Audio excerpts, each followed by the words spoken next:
Nakararanas pa rin ang pagbaha ang ilang bahagi ng downtown area at iba pang kalsada sa Dagupan City. May live report si Jasmine Gabriel Galban. Jasmine? Chris, mahigit 2 linggo na nakaka-experience ng pagbaha sa ilang lugar sa lungsod ng Dagupan. Bagamat sa monitoring ng otoridad sa ngayon ay unti-unti nang bumababa ang antas ng baha sa ilang lugar. Binabaha pa rin ang ilang lugar sa Dagupan City. Bunsod pa rin ito ng habagat na sinasabayan ng high tide. Mag-aalas 10 kaninang umaga, gutter deep ang baha sa A.B. Fernandez Avenue. Sa monitoring ng mga opisyal ng Barangay 1, humuhupa ng baha kumpara nung nakaraang mga araw. Hindi na masyadong mataas kaya nagawa water pump sila. Yung may iba dyan, makikita mo naglalagay sila ng sandbag. Dahil sa baha, apektado ang ilang negosyo sa downtown area. May ilang establisyementong pansamantalang nagsara para hindi pasukin ng baha ang kanilang pwesto. Habang ang iba, late nagbubukas ng pwesto. Umiikot kami. Makikita namin kasi malalaman mo pag mataas ang tubig. Yung mga ibang stalls na umabot ang tubig, medyo sinasarado nila. Kasi ang flood papasok sa pwesto nila. Masisira yung mga aqua nila.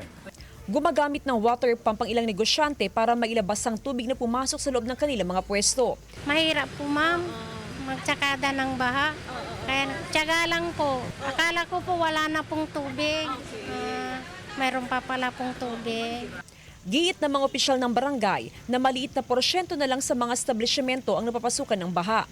Pinataasan na rin kasi ang karamihan sa mga pwesto sa downtown area. Mayat maya ang monitoring ng otoridad sa mga binabahang lugar sa syudad.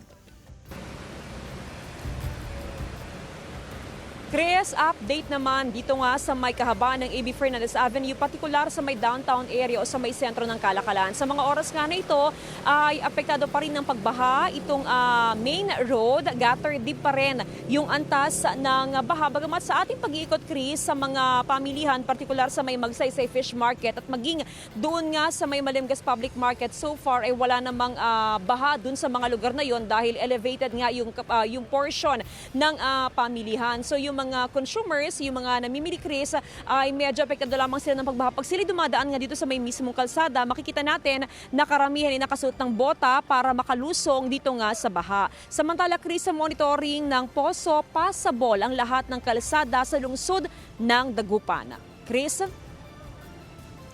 Maraming salamat, Jasmine Gabriel Galban.